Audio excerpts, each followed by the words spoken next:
Welcome to impulse. നമ്മൾ നോക്കാൻ പോകുന്ന DI UPSC 2025 ഫോറൻസിക് സയൻസിന്റെ drug and cosmetic act 1940 and it's rule 1945 ആണ് കേട്ടോ. സോ നമുക്ക് ഓൾറെഡി എല്ലാവർക്കും അറിയുന്നതാണ് DNC ആക്ട് എന്താണ്, എങ്ങനെയാണ് എന്നെല്ലാം അറിയാം. സോ ഇവിടെ നമ്മൾ objective, definition, legal definition of schedule 2 act and rules നോക്കാൻ പോകുന്നത്. അതിൽ നമുക്ക് ആദ്യം അറിയേണ്ടത് ഇമ്പോർട്ട് ഓഫ് ഡ്രഗ്. അതായത് നമുക്ക് എല്ലാവർക്കും അറിയാം, നമ്മുടെ രാജ്യത്തിലേക്ക് ആവശ്യമായ ഡ്രഗ്സുകൾ ഇമ്പോർട്ട് ചെയ്യാറുണ്ട്, എക്സ്പോർട്ട് ചെയ്യാറുണ്ട് അല്ലെ. സോ ഇമ്പോർട്ട് ഓഫ് ഡ്രഗ് എന്ന് പറഞ്ഞാൽ എന്താണ്? So class of drug and cosmetic prohibit from import under licence or permit, offence and penalty. So import of ഡ്രഗിൽ നമ്മൾ എന്തൊക്കെ നോക്കുമെന്ന് വെച്ച് കഴിഞ്ഞാൽ, സോ കോസ്മെറ്റിക്സ് നമുക്ക് ഇമ്പോർട്ടിന് വേണ്ടിയുള്ള പ്രൊഹിബിറ്റ് ചെയ്തിട്ടുള്ള ക്ലാസ് ഓഫ് ഡ്രഗ്സുകൾ ഏതൊക്കെ, അത് മാത്രമല്ല നമുക്ക് ലൈസൻസിന്റെ അണ്ടറിൽ നമുക്ക് ഇമ്പോർട്ട് ചെയ്യാൻ വേണ്ടി നമുക്ക് ഇത്ര സ്പെസിഫിക് ഡ്രഗ്സുകൾ പറഞ്ഞിട്ടുണ്ട്, അല്ലെങ്കിൽ പെർമിറ്റ് ചെയ്തിട്ടുള്ളത് എന്തൊക്കെയാണ്, ഈവൻ ഒഫൻസ്, പെനാൽറ്റിയാണ് നോക്കാൻ പോകുന്നത്. ഇനി മാനുഫാക്ചർ ഓഫ് ഡ്രഗ്സ് ആണെങ്കിൽ prohibit of manufacture and sales of certain drug, condition for grant of license and condition of license for manufacturing of drug, manufacturing of drug for testing, examination and analysis, manufacture of new drug, loan license and repacking license. So ഇത്രയും കാര്യങ്ങൾ നമ്മൾ മാനുഫാക്ചറിങ്ങിൽ പഠിക്കും. അതായത് നമ്മൾ സെയിലിന് വേണ്ടി അനുവദിച്ചിട്ടുള്ളത്, prohibit ചെയ്തിട്ടുള്ളത്, അല്ലെങ്കിൽ എന്തെങ്കിലും സ്പെസിഫിക് കണ്ടീഷൻസ് ഉണ്ടോ, എന്തൊക്കെ ടെസ്റ്റിംഗ് ആണ് ചെയ്യേണ്ടത്, അതിൻ്റെ എക്സാമിനേഷൻ എങ്ങനെയാണ്, അനാലിസിസ് എങ്ങനെയാണ്, റീപാക്കിംഗ് എങ്ങനെയായിരിക്കണം, ഇങ്ങനെ പറയുന്ന സ്പെസിഫിക് കണ്ടീഷൻസ് നമ്മൾ നോക്കുന്നുണ്ടായിരിക്കും കേട്ടോ. സോ നമുക്ക് ഇൻട്രൊഡക്ഷൻ സ്റ്റാർട്ട് ചെയ്യാം. നമ്മൾ എന്തൊക്കെയാണ് പഠിക്കാൻ പോകുന്നു പറഞ്ഞു. ഇതൊരു ലോങ് ചാപ്റ്റർ ആയിരിക്കും. പാർട്ട് 1ഉം പാർട്ട് 2 ആയിട്ടായിരിക്കും നമ്മൾ ക്ലാസ് തരിക. ബിക്കോസ് നമുക്ക് DNC ആക്ട് എന്ന് പറയുമ്പോൾ നമുക്ക് വെറുതെ 1-2 പേജ് മാത്രം പഠിച്ച് നമുക്ക് പോകാൻ പറ്റില്ല. ഒരു ഫുൾ പേജ് തന്നെ പഠിക്കേണ്ടത് ആവശ്യമാണ്. സോ ഡ്രഗ് എന്ന് പറയുന്നത് നമുക്ക് വളരെ എസെൻഷ്യൽ ആണ് അല്ലേ. അപ്പം essential in the sense human സർവൈവലിന് ഒരു പോയിന്റിൽ എത്തുമ്പോൾ നമുക്ക് ഡ്രഗ്സ് അത്യാവശ്യം തന്നെയാണ്. അവിടെയാണ് ഇമ്പോർട്ട് ചെയ്യുക, മാനുഫാക്ചർ ചെയ്യുക, സെയിൽ ചെയ്യുക, ഡിസ്ട്രിബ്യൂഷൻ ചെയ്യുക എന്ന് പറയുന്ന എല്ലാ പോയിന്റിലും റെഗുലേഷൻ ചെയ്യേണ്ടി വരുന്ന ഒരു ആവശ്യവും കൂടെ നമുക്ക് അത്യാവശ്യമായിട്ട്, അല്ലെങ്കിൽ അത്രയും സിഗ്നിഫിക്കൻ്റ് ആയി വരുന്നത്. ഇപ്പം നമുക്ക് വെറുതെ തോന്നുന്ന രീതിയിൽ കുറെ ഡ്രഗ് ഇമ്പോർട്ട് ചെയ്യുക, തോന്നുന്ന രീതിയിൽ മാനുഫാക്ചർ ചെയ്യുക, തോന്നുന്ന രീതിയിൽ സെയിൽ ചെയ്യുക എന്നുള്ളതിനേക്കാൾ മോറോവർ അവിടെ കുറച്ച് റെഗുലേഷൻസ് ചില സമയത്ത് ആവശ്യമായിട്ട് വരും. സെൻട്രൽ ഗവൺമെന്റും സ്റ്റേറ്റ് ഗവൺമെന്റും അതിൻ്റെതായ, അല്ലെങ്കിൽ ഇന്ന മരുന്നുകളെ ഇമ്പോർട്ട് ചെയ്യാവൂ, ഇന്ന മരുന്നുകൾക്ക് ഇന്ന ക്വാളിറ്റി ഉണ്ടെങ്കിൽ മാത്രമേ മാനുഫാക്ചർ ചെയ്യാവൂ എന്ന് പറഞ്ഞ് സ്പെസിഫിക് ആയിട്ട് നമ്മൾ പറയുന്നുണ്ട്. അതായത് അറ്റ് ദ എൻഡ് ക്വാളിറ്റി എന്ന് പറയുന്ന സാധനം നമ്മൾ ഡ്രഗ്സിന് മെയിൻറ്റെയിൻ ചെയ്യേണ്ടത് അത്യാവശ്യമാണ്. അതിനു വേണ്ടിയിട്ട് സ്റ്റേറ്റ് ഗവൺമെന്റും സെൻട്രൽ ഗവൺമെന്റും അതിൻ്റെതായ റെസ്പോൺസിബിൾ ഹാൻഡ് യൂസ് ചെയ്യുന്നുണ്ട് എന്നുള്ളതാണ്. ഒരു കാരണവശാലും അഡൾട്രേറ്റഡോ മിസ്ബ്രാൻഡോ സ്പ്യൂരിയസ് ഡ്രഗും നമുക്ക് ഉപയോഗിക്കാനായിട്ട് പറ്റില്ല. അത് മാത്രമല്ല, നമുക്കത് മാനുഫാക്ചർ ചെയ്യാനോ അല്ലെങ്കിൽ അത് ഫർദർലി കൊമേഴ്സ്യലൈസ് ചെയ്യാൻ പോലും പറ്റില്ല എന്നുള്ളതാണ്. എന്താണ് അഡൾട്രേറ്റഡ്, എന്താണ് മിസ്ബ്രാൻഡ്, എന്താണ് സ്പ്യൂരിയസ് എന്നൊക്കെ നമുക്ക് നോക്കാം കേട്ടോ. സോ നമുക്ക് സ്പ്യൂരിയസ് ഡ്രഗ് ആണ് എന്നുണ്ടെങ്കിൽ ഡിറ്റക്ട് ചെയ്യുക, പ്രിവെന്റ് ചെയ്യുക. അതായത് നമ്മൾ ഐഡന്റിഫൈ ചെയ്യണം, നമുക്ക് സ്പ്യൂരിയസ് ഡ്രഗ് ആരെങ്കിലും ഉപയോഗിക്കുന്നുണ്ടോ അല്ലെങ്കിൽ വിൽക്കുന്നുണ്ടോ എന്നുള്ള കാര്യങ്ങൾ അറിയണം. മിസ്ബ്രാൻഡ് ഡ്രഗ് ആണെങ്കിൽ ലേബിൾ വെരിഫൈ ചെയ്യണം, കംപ്ലൈൻസ് ഒക്കെ ചെക്ക് ചെയ്യണം. സെൻട്രൽ ഗവൺമെന്റ് ആണെങ്കിൽ ഇമ്പോർട്ടും മാനുഫാക്ചറിങ്ങും ഒക്കെ നോക്കുന്നുണ്ട്. സ്റ്റേറ്റ് ഗവൺമെന്റ് ആണെങ്കിൽ സെയിൽ മോണിറ്ററിങ്ങും ഡിസ്ട്രിബ്യൂഷൻ കൺട്രോൾ നോക്കുന്നുണ്ട്. അഡൾട്രേറ്റ് ഡ്രഗ് ആണെങ്കിൽ ഐഡന്റിഫിക്കേഷൻ, റിമൂവൽ ആൻഡ് ക്വാളിറ്റി അഷുറൻസും ഉണ്ട്, ടെസ്റ്റിങ്ങും ഇൻസ്പെക്ഷൻ. ഇങ്ങനെയുള്ള കുറച്ച് സിഗ്നിഫിക്കൻറ്റ് പോയിന്റ്സുകൾ നമ്മളെ ഹെൽപ്പ് ചെയ്യുന്നുണ്ട് എന്നുള്ളതാണ്. സോ ഒബ്ജക്റ്റീവ് എന്തൊക്കെയാണ് നമുക്ക് നോക്കാം. For preventing substandard in drug, probably for treating and preserving high medical standard. So നേരത്തെ പറഞ്ഞതുപോലെ തന്നെ നമുക്കൊരു മെഡിക്കൽ സ്റ്റാൻഡേർഡ് ഉണ്ട്. Each and every drug have a medical standard. So നമുക്ക് അതുകൊണ്ട് തന്നെ ആ സ്റ്റാൻഡേർഡ് കീപ്പ് ചെയ്യേണ്ടതും ത്രൂ ഔട്ട് ദ പോയിന്റ് ആവശ്യം തന്നെയാണ് അല്ലേ. അപ്പോൾ ഒരു കാരണവശാലും സബ്സ്റ്റാൻഡേർഡ്, അത് ക്വാളിറ്റി കുറഞ്ഞ, നമ്മൾ പറയാറുണ്ട് ഡ്രസ്സുകൾ പോലും അതാണ് ഫസ്റ്റ് ക്വാളിറ്റി, സെക്കൻഡ് ക്വാളിറ്റി എന്ന് പറയാറുണ്ട്. അപ്പോൾ അങ്ങനെയുള്ള ഒരു കാര്യങ്ങളൊന്നും നമ്മളിവിടെ ഡ്രഗ്സിൻ്റെ കാര്യത്തിൽ ഫസ്റ്റ് ക്വാളിറ്റി, സെക്കൻഡ് ക്വാളിറ്റി എന്നില്ല. ഇനി ഇമ്പോർട്ടും മാനുഫാക്ചറും ഡിസ്ട്രിബ്യൂഷനും സെയിൽസും, ഈവൻ അത് കോസ്മെറ്റിക്സ് ആണെങ്കിലും ഡ്രഗ്സ് ആണെങ്കിലും അത് licensing നിർബന്ധമാണെന്നുള്ളതാണ്. For ensuring that manufacturing, distribution, sales of drug and cosmetics done by the qualified person only. അതായത് സ്പെസിഫിക് ക്വാളിഫൈഡ് ആയിട്ടുള്ള ആൾക്കാർ മാത്രമേ എന്ത് ചെയ്യാൻ പാടുള്ളൂ, മാനുഫാക്ചറിങ്, ഡിസ്ട്രിബ്യൂഷൻ, ഈവൻ സെയിൽസ് പോലും ചെയ്യാൻ പാടുള്ളൂ. ഇനി four controlling the manufacture and sales of ayurvedic Siddha Unani drug, ഇതൊരു സ്പെസിഫിക് സിസ്റ്റം ഓഫ് മെഡിസിന് വേണ്ടി മാത്രമല്ല, എല്ലാ സ്പെസിഫിക്കും നമുക്ക് നമ്മുടെ ഇന്ത്യൻ സിസ്റ്റത്തിൽ നമ്മൾ ഏതൊക്കെ പ്രാക്ടീസ് ചെയ്യുന്നു അതായിട്ടുള്ള ആയുർവേദ, സിദ്ധ, യുനാനി, അലോപ്പതി എല്ലാത്തിലും നമ്മൾ എന്ത് ചെയ്യാറുണ്ട്, മാനുഫാക്ചറിങ്ങിലും ഒക്കെ നമ്മൾ കൺട്രോൾ ചെയ്യാറുണ്ട്. Establishment of drug technical advisory board DTAB and drug consultative committee DCC for allopathic and allied drug and cosmetics. So നമ്മൾ ഓൾറെഡി പറഞ്ഞതുപോലെ DTAB വർക്ക് ചെയ്യുന്നുണ്ട്, DCC വർക്ക് ചെയ്യുന്നുണ്ട്. നമ്മുടെ അലോപ്പത്തിയും അലൈഡ് ഡ്രഗ്സും കോസ്മെറ്റിക്സിനും ഒക്കെ പ്രോപ്പറായിട്ട് വർക്ക് ചെയ്യുന്നുണ്ടോ, പ്രാക്ടീസ് ചെയ്യുന്നുണ്ടോ, മാനുഫാക്ചർ ചെയ്യുന്നുണ്ടോ, ഇമ്പോർട്ട് ചെയ്യുന്നുണ്ടോ, ഇതിനൊക്കെ എന്ത് ചെയ്യാറുണ്ട്, അവരും വർക്ക് ചെയ്യുന്നുണ്ട്. And we have A established organisations കേട്ടോ. സോ ഇത്രയേ ഉള്ളൂ, എളുപ്പമുള്ള കാര്യമാണ്. ഇതാണ് ഒബ്ജക്റ്റീവ് പറഞ്ഞാൽ. ഇനി എന്താണ് ഇമ്പോർട്ടൻറ്റ് ഡെഫിനിഷൻസ്, അല്ലെങ്കിൽ നമുക്ക് ഓരോ പേഴ്സ്പെക്റ്റീവിലും ഓരോ രീതിയിലെ ഡെഫിനിഷൻസ് നമുക്കുണ്ട്. സോ ഡ്രഗ് എന്താണ്? All medicine four internal or external use for human being. നമ്മൾ ഇന്റേണലും ഡ്രഗ് എടുക്കാറുണ്ട്, എക്സ്റ്റേണലും ഡ്രഗ് എടുക്കാറുണ്ട്. Or animal and substance use for or the diagnosing, treatment, mitigation or prevention of any disease or disorder in human being or animal include preparation applied on human body for the purpose of repelling insect like mosquito. അതായത് നമ്മളൊരു അസുഖം വരാതിരിക്കാനോ അല്ലെങ്കിൽ even disorder identify ചെയ്യുക, അല്ലെങ്കിൽ നമുക്ക് diagnose ചെയ്യാൻ വേണ്ടി, അത് ആനിമലിലായിക്കോട്ടെ ഹ്യൂമനിലായിക്കോട്ടെ, ഒന്നെങ്കിൽ ബോഡിയിൽ അപ്ലൈ ചെയ്യുന്നതോ ഈവൻ ഇൻസെക്ട് ലൈക്ക് മൊസ്കിറ്റോനെ പോലും റിപ്പൽ ചെയ്യുന്നുണ്ടെങ്കിൽ, ഹ്യൂമൻ ബോഡിയിൽ റിപ്പൽ ചെയ്യാൻ വേണ്ടി ഹെൽപ്പ് ചെയ്യുന്നുണ്ടെങ്കിൽ പോലും അത് ഡ്രഗ്സ് ആണ്.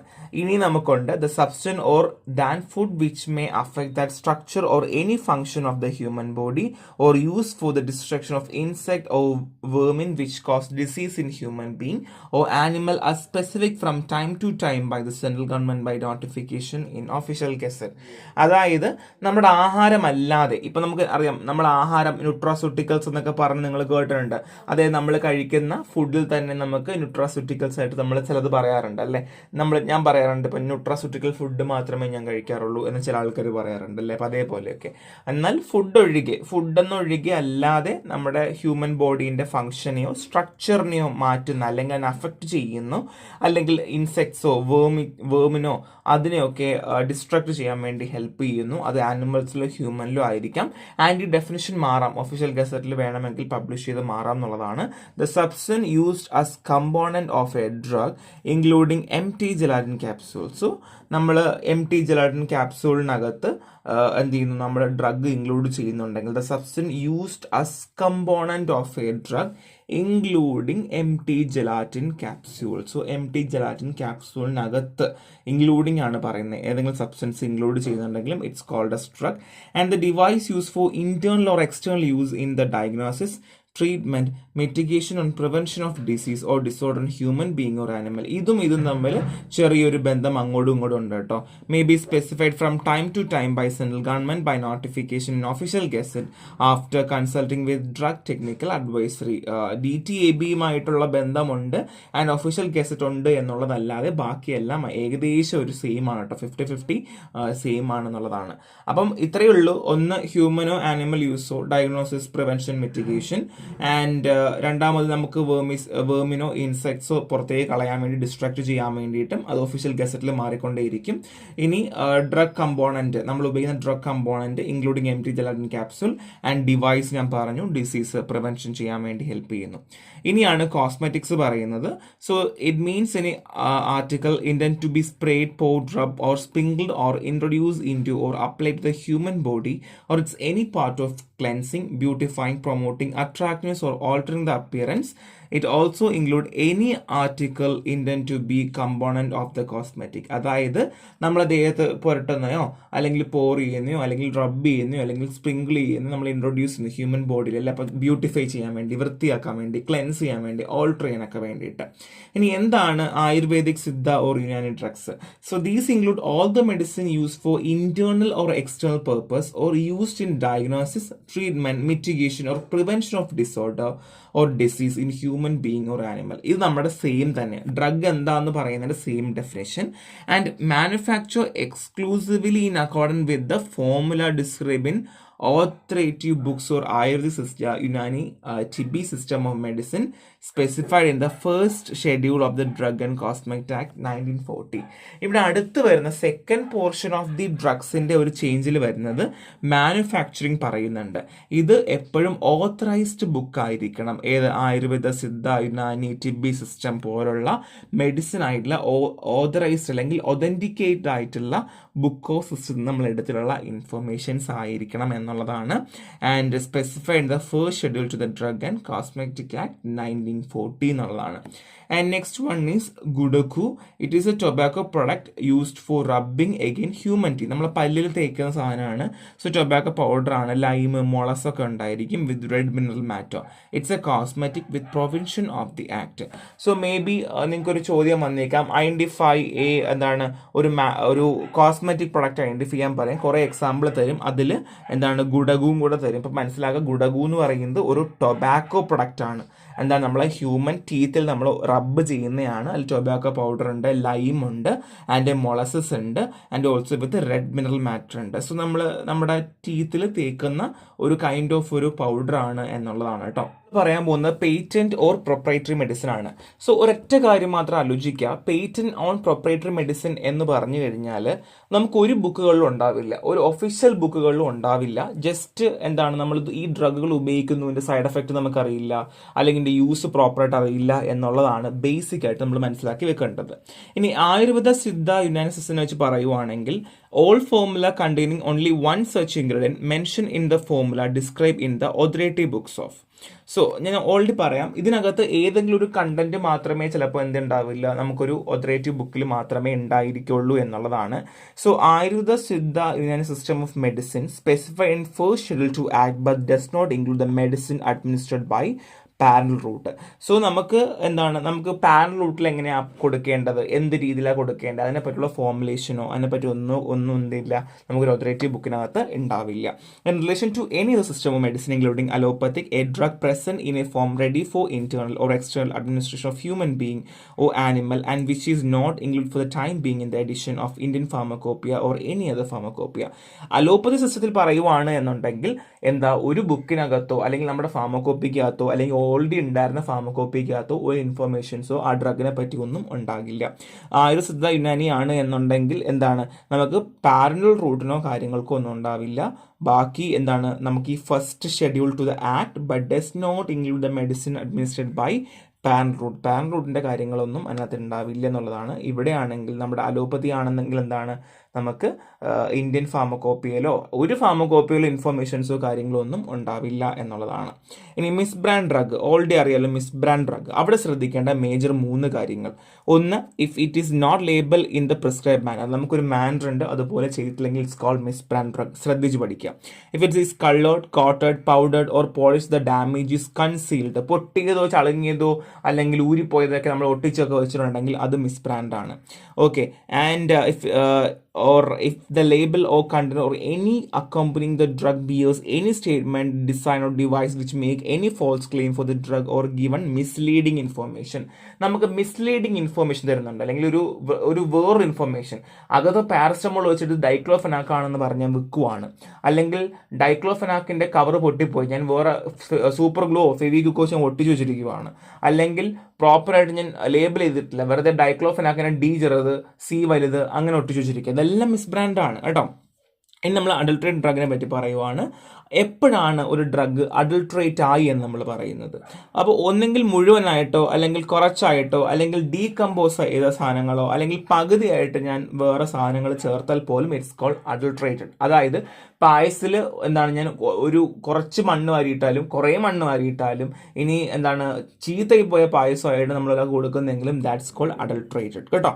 If it has been prepared, packed or stored under poor sanitation condition, whether it's may have been contaminated with the filth and render injuries to the health. അതായത് proper ആയിട്ടുള്ളൊരു നല്ല condition അല്ലെങ്കിൽ sanitisation അല്ലെങ്കിൽ sterilisation ഒക്കെ ആവശ്യമായ അല്ലെങ്കിൽ sterile condition ഒക്കെ ആവശ്യമായിട്ടുള്ള രീതിയിലൊന്നും അല്ല ചെയ്തിട്ടില്ലെങ്കിൽ ദാറ്റ്സ് ഓൾസോ നമ്മൾ പറയുന്ന അഡൾട്രേറ്റഡ് ഡ്രഗ്സ് തന്നെയാണ്. Okay, if content of the drug is composed in whole or part of any poison substance which may render the content injurious to health. ഇതിനകത്ത് ഏതെങ്കിലും ഒരു ഭാഗം നമ്മുടെ ആരോഗ്യത്തിനെ ബാധിക്കുന്നുണ്ട്, നമ്മുടെ ഇഞ്ചുറി ഉണ്ടാക്കുന്നുണ്ട്, അല്ലെങ്കിൽ നമ്മുടെ ഹെൽത്തിന് ഇഞ്ചുറിയസ് ആണ് എന്നുണ്ടെങ്കിൽ that's also called as adulterated drug. If it's contain a colour other than one which is prescribed. നമ്മൾ പറയുവാണ് പുറത്ത് കാണുമ്പം എന്താണ് വയലറ്റ് കളറാണ് മെഡിസിൻ എന്ന് പറയുവാണ്, അല്ലെങ്കിൽ ഇൻഡിഗോ കളറായിരിക്കും, അല്ലെങ്കിൽ എന്താണ് ഓറഞ്ച് കളറായിരിക്കും എന്നൊക്കെ പറയുവാണ്, അല്ലെങ്കിൽ സൺസെറ്റ് യെല്ലോ എന്നൊക്കെ പറയുവാണ് എന്നുണ്ടെങ്കിൽ ഡ്രഗിനകത്ത് വേറെ കളർ കാണുക, മഞ്ഞയും പച്ചയും ഒക്കെ വേറെ കാണുവാണെന്നുണ്ടെങ്കിൽ ദാറ്റ്സ് ഓൾസോ കോൾഡ് എസ് എന്നാണ് അഡൾട്ടറേറ്റഡ് ഡ്രഗ് എന്നാണ്. Or if the drug containing any harmful or toxic substance which may render to injuries, നമ്മൾ ഓൾറെഡി പറഞ്ഞ കാര്യം. And if the drug is admixed with any substance so as reduce its quality and strength. ഇപ്പം ചില ആൾക്കാർ ചായക്കടയിലൊക്കെ പാല് തീർന്ന് കുറച്ച് വെള്ളം ചേർത്ത് വെക്കും, സാമ്പാർ കുറവാണെങ്കിൽ ചൂടുവെള്ളം ചേർക്കും. ഇങ്ങനത്തെ പരിപാടിയൊന്നും പാടില്ല, അതും അഡൾട്ടറേറ്റ് തന്നെയാണ് എന്നുള്ളതാണ്. അപ്പം എങ്ങനെയാണ് അഡൾട്ടറേറ്റഡ് വരുന്നത്, എങ്ങനെ വേണമെങ്കിലും വരാം. So which option you are selecting എന്നുള്ളതാണ് അവിടെ നമുക്ക് ബേസിക് ആയിട്ട് വരുന്നത്. ഇനി manufacturing in relation to drug and cosmetic. So drug കോസ്മെറ്റിക്കിൽ മാനുഫാക്ചറിങ് എങ്ങനെ? Any process fully or partly use for making, altering, ornamenting, finishing, packaging, labeling, breaking up of otherwise treating or adopting any drug cosmetic with view to its sale, distribution, but does not include the compounding or dispensing of any drug or packing of any drug or cosmetic in the ordinary course of retail business. കണ്ടോ, ഇവിടെ manufacturing എന്താണെന്നാണ് പറയുന്നത്. അവിടെ dispensing ഇല്ല, compounding ഇല്ല. നമുക്കൊരൊറ്റ കാര്യം എന്താണ്, നമ്മൾ ഡ്രഗ് ഉണ്ടാക്കി അല്ലെങ്കിൽ ഓൾട്ടർ ചെയ്യുന്നു, ലേബിൾ ചെയ്യുന്നു, ബ്രേക്കിംഗ് അപ്പ് ചെയ്യുന്നു. നമ്മൾ ഒരു ഡ്രഗ് അല്ലെങ്കിൽ ഒരു കോസ്മെറ്റിക് നമ്മൾ ഉണ്ടാക്കുന്നു എന്നുള്ളതാണ് അവിടെ കൺസെപ്റ്റ്. നമ്മൾ ഒരിക്കലും എന്ത് ചെയ്യില്ല, ഡിസ്ട്രിബ്യൂഷൻ ചെയ്യില്ല, അല്ലെങ്കിൽ നമ്മൾ എന്ത് ചെയ്യില്ല, കോമ്പൗണ്ടിങ് ചെയ്യില്ല, അല്ലെങ്കിൽ നമ്മൾ എന്ത് ചെയ്യില്ല, ഒരു കാരണവശാലും റീറ്റെയിൽ ബിസിനസ് അല്ല അവിടെ കൺസിഡർ ചെയ്യുന്നത്, മാനുഫാക്ചറിങ് ആണ് അവിടെ. അത് വേണം ശ്രദ്ധിക്കേണ്ടത്. സ്പ്യൂരിയസ് ഡ്രഗ് എന്താണ്? A drug is deemed to be a spurious drug if it's import under a name which belong to another drug. അതായത് ഒരു വേറെ ഡ്രഗ് ആണ്, പക്ഷെ അത് നമ്മൾ വേറെ ആയിട്ട് കാണിക്കുന്നു. That's called spurious drug. അപ്പം നിങ്ങൾ ചോദിക്കും അത് അഡൾട്ടറേറ്റഡ് ഡ്രഗ് അല്ലേ എന്ന് ചോദിക്കും. അങ്ങനെയല്ല. If it's imported under a name, കാരണം ഇമ്പോർട്ട് ചെയ്യുവാണെങ്കിൽ spurious. Or if it's an limitation of or a substance of another drug or it's resemble another drug in manner likely to deceive or bear upon its label or container the name of another drug. ഇപ്പം example, ഇപ്പം ഒരേപോലെ തോന്നിക്കുന്ന necklace ആണ് ഇത് എന്ന് പണ്ട് എന്താണ് നമ്മുടെ സിനിമയിലൊക്കെ പറയുന്നത് പോലെ അതേപോലെ റിസംബിൾ ചെയ്യുന്നുണ്ട്, ഒരേപോലെ റിസംബിൾ ചെയ്യുന്നുണ്ട്, അല്ലെങ്കിൽ മറ്റൊരു ഡ്രഗ് വേറൊരു ഡ്രഗിൻ്റെ പേര് വെച്ചിട്ട് ഒരേപോലെയൊക്കെ റിസംബിൾ ചെയ്യുന്നുണ്ടെങ്കിൽ തന്നെയും അതും സ്പ്യൂരിയസ് ആണ്. If it has been substitute holy or it's part of another drug substance, വേറൊരു ഡ്രഗിൻ്റെ അല്ലെങ്കിൽ വേറൊരു ഡ്രഗിൻ്റെ സബ്സ്റ്റൻസിനെ പകുതിയോ അല്ലെങ്കിൽ കുറച്ചോ, ഇപ്പോൾ പാരസ്റ്റമോൾ ഡൈക്ലോഫെനാക്ക് വേദന ഉണ്ടാക്കുന്നത് തന്നെ അല്ലെ, വേദന കുറയ്ക്കുന്നത് തന്നെ അല്ലേ. അപ്പം നമുക്കൊരു കാര്യം ചെയ്യാം, പാരസ്റ്റമോൾ കുറച്ചേ ഉള്ളൂ, അതുകൊണ്ട് കുറച്ച് ഡൈക്ലോഫെനാക്ക് ചേർക്കാം. It's also called a spurious. If it's claim to be product or a manufacture or company or home, it's not truly a product. ഇത് കറക്റ്റ് സാധനമല്ല, പക്ഷേ അവർ ക്ലെയിം ചെയ്യുവാണ് ഇതാണ് സാധനം എന്ന് ക്ലെയിം ചെയ്യുവാണെങ്കിലും അതും സ്പ്യൂരിയസ് ആണ്. ഇവിടെ നിങ്ങൾക്ക് ഒരുപാട് മിസ്റ്റേക്ക് വരാം, കാര്യം ക്വസ്റ്റ്യൻസ് ഇവിടെ നിന്നായിരിക്കും വരണ്ടാവുക. ഇതിൻ്റെ ഓർ ഡെഫിനിഷൻസ് എല്ലാം നോക്കി വെക്കാം. ഇനി എന്താണ് misbranded cosmetics? So a cosmetic shall be deemed to be misbranded എപ്പോഴാണ്? If it's contain a colour which is not prescribed, പറയുന്ന കളർ ഇല്ല അല്ലെങ്കിൽ പറഞ്ഞിരിക്കുന്ന കളർ അല്ല എന്നുണ്ടെങ്കിൽ it's called misbranded. If it's not label in prescribed manner, if the label or content or any accompanying the cosmetic bear any statement which is false or misleading, അതിൽ പറയുന്നത് തെറ്റാണ്, misleading ആണെങ്കിൽ. ഇനി spurious cosmetic, a cosmetic shall be deemed to be spurious എപ്പോഴാണ്? If it is imported under a name which belong to another cosmetic. ഇപ്പോൾ example Dove ആണെങ്കിൽ ഞാൻ എല്ലാം കൂടെ വേറെ സാധനത്തിലേക്ക് ഇട്ട് വെക്കുവാണ്, അത് സ്പ്യൂരിയസ് കോസ്മെറ്റിക് ആണ്. If it's a limitation of a substance of another cosmetic resemble another cosmetic in manner likely defective or bear upon its label or contain the name of another cosmetic. So പറയുന്നത് എന്താണ്, നമുക്ക് കുറച്ച് limitations ഉണ്ട്, അല്ലെങ്കിൽ നമ്മൾ substitute ഒരു കോസ്മെറ്റിക്കിന്റെ substitute ഉപയോഗിക്കുവാണ്, അത് മാത്രമല്ല അത് കാണുമ്പോൾ മറ്റൊരു കോസ്മെറ്റിക് ആയിട്ട് തോന്നുന്നുണ്ട്, അല്ലെങ്കിൽ വേറൊന്നിന്റെ ലേബിൾ ഉപയോഗിക്കുക, വേറെ കണ്ടെയ്നേഴ്സ് ഒക്കെ ഉപയോഗിക്കുക, എന്നിട്ട് അതുമായിട്ട് ക്ലെയിം ചെയ്യുക, അല്ലെങ്കിൽ അതുപോലെ തോന്നിക്കുക, അത് പറ്റിപ്പിക്കുക എന്നുള്ളതാണ്. അത് പഴയ വീഞ്ഞെടുത്ത് പുതിയ കുപ്പിയിലാക്കുന്നു എന്നുള്ളത് പോലെ കേട്ടോ.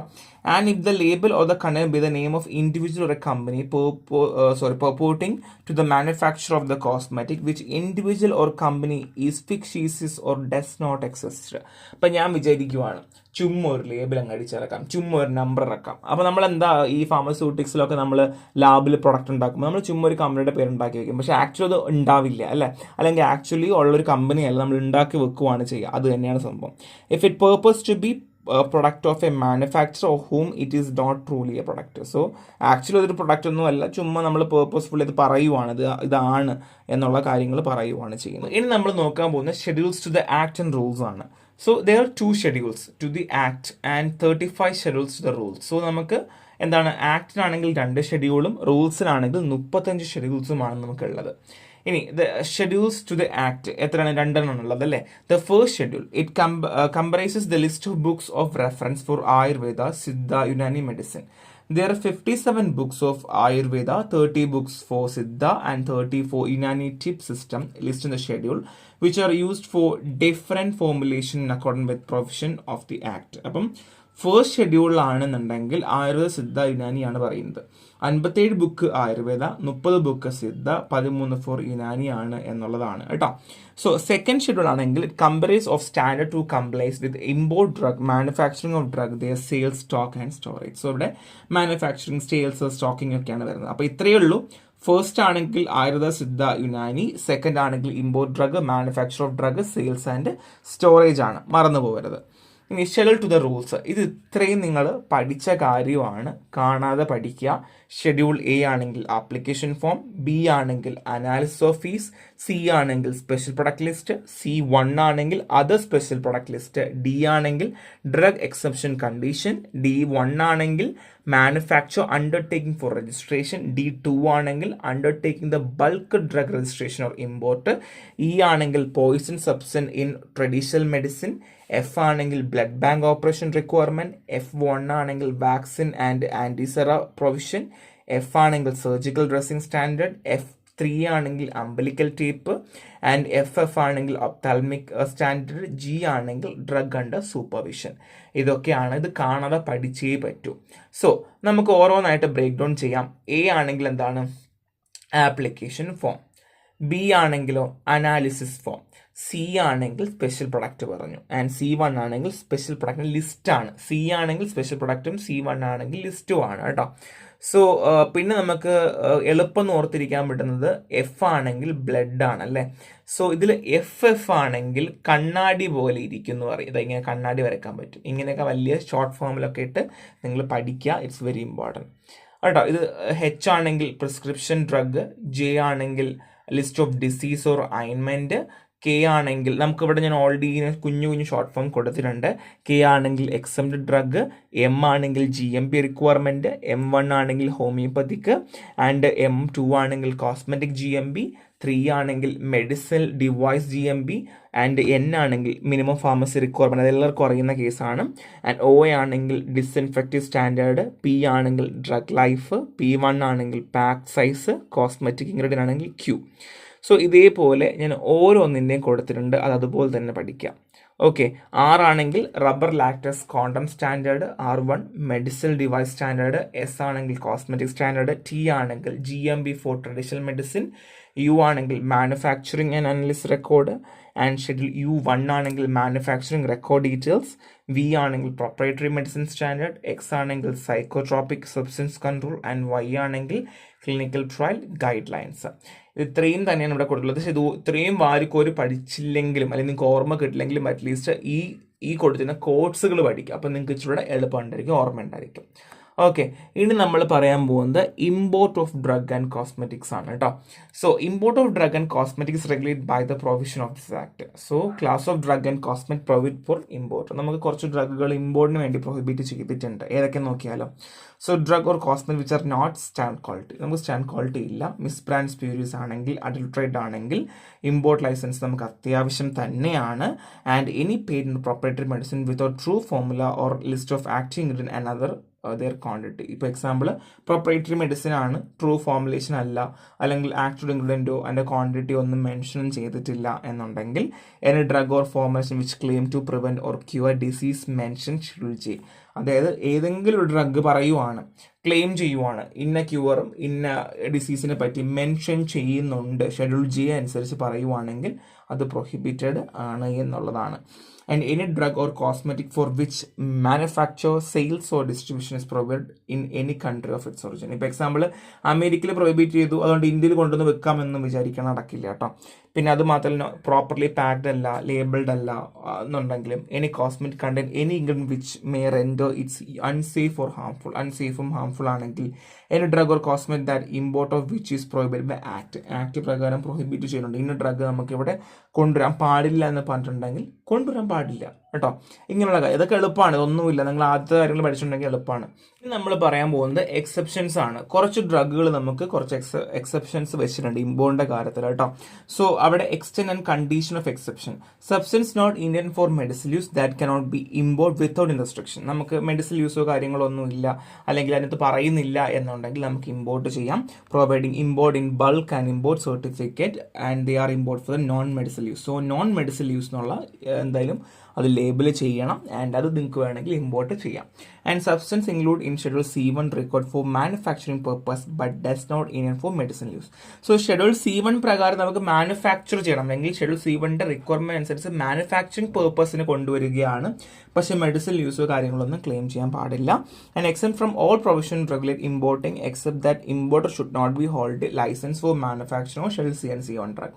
അപ്പം നിങ്ങൾ C1 വേണ്ടി കൊണ്ടുവരുന്നുണ്ട്, അത് മെഡിസിൻ യൂസ് ഒന്നും ക്ലെയിം ചെയ്യുന്നില്ല, പക്ഷേ നിങ്ങൾ C1ഉം Cയും എന്താണ് അത് മാനുഫാക്ചർ ചെയ്യാനുള്ള ലൈസൻസ് നിങ്ങളിൽ ഉണ്ടാവണം. ആരാണോ ചെയ്യുന്നത് അവർക്ക് ഉണ്ടായിരിക്കണം കേട്ടോ. And substance use both as drug as well as article, powder, milk, Farex, oats, lactose ഒക്കെ കേട്ടോ. And except from all provision regulating import. Ginger, pepper, cumin, cinnamon ഒക്കെ അങ്ങനെയൊക്കെയുള്ള ഈ കോണ്ടിമെന്റ്സുകളില്ലേ, അതൊക്കെ നമുക്ക് ഒഫീഷ്യൽ ക്വാളിറ്റി പ്രകാരമൊക്കെ നമുക്ക് എന്ത് ചെയ്യാം, ഇമ്പോർട്ട് ചെയ്യാം എന്നുള്ളതാണ്. അവിടെയും അഡൾട്രേറ്റഡ് സ്പ്യൂരിയസ് ഒന്നും പറ്റില്ല കേട്ടോ. അവിടെയും എല്ലാം ക്വാളിറ്റി നമ്മൾ നോക്കും, ഉറപ്പായിട്ട് നോക്കും. ഇനി നമ്മൾ നോക്കാൻ പോകുന്നത് import of drug under licence. So licence is required for the import of drug. ഞാൻ അത് ഓൾറെഡി പറഞ്ഞു. Licence is obtain on application to the proper licensing authority. നമുക്കൊരു പ്രോപ്പർ ലൈസൻസിങ് അതോറിറ്റിയിൽ നിന്ന് മാത്രമേ ലൈസൻസ് നമുക്ക് ഒബ്റ്റെയിൻ ചെയ്യാൻ പറ്റുള്ളൂ. Licence is valid up to 31st December. ശ്രദ്ധിച്ചോണേ, 31st December വരെ ഈ ലൈസൻസ് ഉറപ്പായിട്ട് വാലിഡ് ആവുള്ളൂ, നീണ്ടു നിൽക്കുള്ളൂ. Licence should inform to licensing authority if any changes. നിങ്ങൾ ഇമ്പോർട്ട് ചെയ്യുന്നതിൽ എന്തെങ്കിലും മാറ്റം ഉണ്ടെങ്കിൽ ഉറപ്പായിട്ട് അറിയിക്കണം. Licence is valid up to 31st December. അവിടെയും എന്താണ്, നിങ്ങൾ അറിയിച്ച് മാറ്റം കൊണ്ടുവന്നാലും അതും 31st December വരെ വാലിഡ് ആവുള്ളൂ.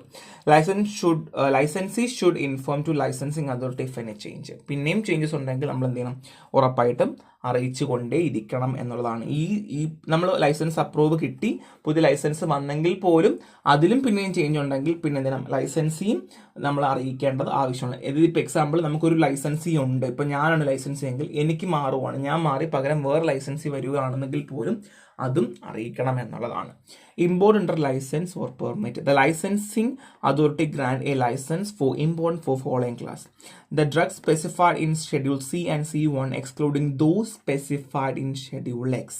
അപ്പം ഏതൊക്കെ ഇതിലാണ് നമ്മൾ ഗ്രാൻഡ് ചെയ്യുന്നു എന്നുള്ളതാണ്. So drug specified in schedule C and C1 excluding those specified in schedule X. Schedule X ഒഴികെ ഇവിടെ സിയും C1നും. And drug specified in schedule X and small quantity of drug import for examination, test or analysis. And drug for personal use prescribe by RMP and any new drug. പുതിയ drug കൊണ്ടുവരാം, ഇപ്പം നമ്മളെ doctor പറഞ്ഞിട്ടാണ് കൊണ്ടുവരുന്നെങ്കിൽ personal യൂസിന് കൊണ്ടുപോകാം. And schedule drug എക്സിൽ പറയുന്നുണ്ടെങ്കിൽ അത് കൊണ്ടുപോകാം. ആൻഡ് സിയും C1ഉം കൊണ്ടുപോകാം, പക്ഷെ എക്സിനകത്ത് പറയാൻ പാടില്ല. ഇത് ഓരോന്നിനും ഓരോ സ്പെസിഫിക് ആണ് കേട്ടോ, അതുകൊണ്ടാണ് ഇങ്ങനെ പറയുന്നത്. ഇപ്പോൾ നിങ്ങൾ നോക്കും, ഓക്കെ എക്സ് അവിടെ പറയുന്നുണ്ട്, പക്ഷെ ഇവിടെ എക്സ് സിയുടെയും C1ൻ്റെയും കൂടെ പറയുന്നില്ല. ആ റീസൺ എന്താണെന്ന് വെച്ച് കഴിഞ്ഞാൽ നമുക്ക് ഓരോന്നിനും സെപ്പറേറ്റ് ലൈസൻസ് ആണ്. എക്സ് ഇപ്പം സിയിലെയും C1ൻ്റെയും ഡ്രഗ് പക്ഷെ എക്സിലും പറയുന്നുണ്ടെങ്കിൽ നമുക്കത് പറ്റില്ല, അത് എക്സ് തന്നെയായിട്ട് നമ്മൾ കൺസിഡർ ചെയ്യേണ്ട. അപ്പം അങ്ങനെയൊക്കെ ഉള്ള ചെറിയ ചെറിയ കൺസിഡറേഷൻ ഉള്ളത് കൊണ്ടാണ് ഇങ്ങനെ വരുന്നത്. സോ ഇവിടെ നോക്കിയാൽ ലൈസൻസ് ഗ്രാൻഡ് ചെയ്യുന്ന എങ്ങനെയാണ് ഞാൻ സ്പെസിഫൈ ചെയ്യുന്നുണ്ട്. Schedule C and C1 excluding X ആണെങ്കിൽ പറ്റും, എക്സ് പറ്റും, ടെസ്റ്റിംഗ് സാമ്പിളിംഗ് പറ്റും, പേഴ്സണൽ യൂസ്, ന്യൂ ഡ്രഗ് നമുക്ക് പോസിബിൾ ആണ്. ന്യൂ ഡ്രഗ് ഒക്കെ ആകുമ്പോൾ എല്ലാ ലൈസൻസിങ് അതോറിറ്റിയും ഒക്കെ ക്വാളിഫൈഡ് ആയിരിക്കും, അതുകൊണ്ടാണ് പറയുന്നത് കേട്ടോ. And drug specified in schedule C and C1 excluding those specified in schedule X ഏതൊക്കെയാണ്. അപ്പം ഇതിലും പറയുന്നുണ്ട് അതിലും പറയുന്നു, പക്ഷെ മറ്റതിലും പറയുന്നില്ല. അങ്ങനത്തെ ഒരു കാറ്റഗറി ആണെന്നുണ്ടെങ്കിൽ condition to be fulfil, licensee must have adequate facility storage വേണം. ഓക്കെ, റെക്കോർഡ് എപ്പോഴും കീപ്പ് ചെയ്ത് വെച്ചിരിക്കണം. ആരാണോ വെക്കുന്നത്, ആർക്ക് വെക്കുന്നു, എന്ത് വെക്കുന്നു, എങ്ങനെ വെക്കുന്നു. Okay, licensee must allow inspector to inspect ചെയ്യാൻ വേണ്ടി ഉറപ്പായിട്ടും അനുവദിച്ചിരിക്കണം. Licensee must furnish the sample to authority, നമ്മൾ അതോറിറ്റി ചോദിച്ചാൽ കൊടുത്തേ പറ്റൂ കേട്ടോ. And licensee must comply with undertaking given in the form number 9 licensee എന്ത് ചെയ്യേണ്ടത്, എപ്പോഴും അണ്ടർടേക്കൻ ചെയ്യേണ്ടത്. Drug specified schedule X licence അത്യാവശ്യം തന്നെയാണ്. ആഡിക്വേറ്റ് ഫെസിലിറ്റി സ്റ്റോറേജ് വേണം. ഓക്യുപ്പേഷൻ ട്രേഡ് ഓർ ബിസിനസ് ആണെങ്കിൽ അതിൻ്റെതായ ആപ്ലിക്കേഷൻ നമുക്ക് എപ്പോഴും അത്യാവശ്യമാണ്. The licence grand ever before should not be suspend or cancel. Licence എപ്പോൾ വേണമെങ്കിലും, ഒന്നെങ്കിൽ മുമ്പോ അല്ലെങ്കിൽ ശേഷം, എപ്പോൾ വേണമെങ്കിൽ എന്ത് ചെയ്യാം, ലൈസൻസ് ഗ്രാൻഡ് ചെയ്ത് സസ്പെൻഡ് ചെയ്യുകയോ ക്യാൻസൽ ചെയ്യാനുള്ള ഒരു ഓപ്ഷൻ ഷെഡ്യൂൾ എക്സ് ഡ്രഗ്സുകൾക്കുണ്ട്. എന്നാൽ നമുക്ക് സിക്കകത്ത് പറയുന്നില്ല. സ്മോൾ ക്വാണ്ടിറ്റി ആണ്, ടെസ്റ്റിങ്ങും അനാലിസിസും എക്സാമിനേഷനും ആണെങ്കിൽ ലൈസൻസ് അത്യാവശ്യം തന്നെയാണ്. അവിടെ ഫോം നമ്പർ 11 ആണ്. The licence must used for import drug only for the set purpose and used at the place specified in the licence. So specify ചെയ്ത് പറഞ്ഞിട്ടുണ്ടാകും എന്താണ് കൊണ്ടുവരുന്നത്, നിങ്ങൾ എന്തൊക്കെയാണ് കൊണ്ടുവരുന്നത് എന്നുള്ളത് നമ്മൾ സ്പെസിഫൈ ചെയ്യണം. Quantity, name of manufacture, date of importing ഉള്ള എല്ലാ കാര്യങ്ങളും അവിടെ ലൈസൻസി എന്ത് ചെയ്യണം, റെക്കോർഡ് ചെയ്ത് വെക്കേണ്ടത് ആവശ്യമാണ്. ആരാണ് ചെയ്യുന്നത്. ഇനി ഡ്രഗ് ഫോർ പേഴ്സണൽ യൂസ് ആണ്. നമ്മൾ പേഴ്സണൽ യൂസിന് എടുക്കുകയാണെങ്കിൽ എന്തൊക്കെ നോക്കണം. സോ ബോണഫൈഡ് വേണം, അത്യാവശ്യമാണ്. Quantity should be reasonable and covering by RMB. അതായത് ഇപ്പം ഒരു 5 ഗുളിക 6 ഗുളിക അല്ലാതെ 10,000 ഗുളിക 20,000 ഗുളിക ഒന്നും കൊണ്ടുവരാൻ പറ്റത്തില്ല. ഒരാൾക്ക് റീസണബിൾ ആയിരിക്കണം. And drug must be declare to the custom collector if so directed. പറഞ്ഞിട്ടുണ്ടെങ്കിൽ കസ്റ്റം കളക്ടറിന്റെ കറക്റ്റ് നമ്മൾ എത്രയാണോ കൊണ്ടുവരുന്നത് ആ കാര്യം പറയണം. More than 100 doses are imported with the license applying in the form 12A and 12B. So നമ്മൾ 100 ഡോസിനേക്കാൾ കൂടുതലാണ് കൊണ്ടുവരുന്നതെങ്കിൽ 12Aയിലും 12Bയിലും നമ്മൾ എടുക്കേണ്ടത് അത്യാവശ്യം തന്നെയാണ് എന്നുള്ളതാണ്. ഇതൊക്കെ എളുപ്പമാണൊന്നുമില്ല. ഓക്കെ, സോ പുതിയ ഡ്രഗ് ആണെങ്കിലോ condition to be fulfil, licence is required. പുതിയ ഡ്രഗ് ആണെങ്കിൽ ലൈസൻസ് അത്യാവശ്യമാണ്. Licence is required to provide document of stand quality, purity, strength. So ക്വാളിറ്റിയും പ്യൂരിറ്റിയും സ്ട്രെങ്ത്തും പറയുന്ന ലൈസൻസും നമുക്ക് അത്യാവശ്യമാണെന്നുള്ളതാണ്. ഇത് പാർട്ട് 1 മാത്രമേ ആയിട്ടുള്ളൂ. പാർട്ട് 2 നമുക്ക് പഠിക്കാനുണ്ട്, അതിലും കുറച്ചധികം ഉണ്ട്. ഇവിടെ ഇത്രയും തറവായിട്ട് പഠിക്കാം. ഇവിടെ നിന്ന് ക്വസ്റ്റ്യൻസ് എങ്ങനെ വേണമെങ്കിലും വരാം. നമുക്ക് എപ്പോൾ വേണമെങ്കിലും ഏത് രീതിയിലുള്ള ക്വസ്റ്റ്യൻ ചോദിക്കാം. നമുക്ക് അതുകൊണ്ടൊന്നും സ്പെസിഫൈ ചെയ്ത് പറയാൻ പറ്റില്ല, ഇങ്ങനെ ചോദിക്കുള്ളൂ, ഇതിങ്ങനെ പഠിച്ചാൽ മതി, വായിച്ചു പോയാൽ മതി എന്നല്ല. അത് മനസ്സിലാക്കി വെക്കുക, എന്താണ് ഓരോന്നിലും പറയുന്നത്, എന്താണ് ഓരോ സ്പെസിഫൈ ചെയ്യുന്നത്, കറക്റ്റ് അങ്ങനെ തന്നെ പഠിക്കാം. സോ നെക്സ്റ്റ് ക്ലാസ്സിൽ കാണാം. Thank you.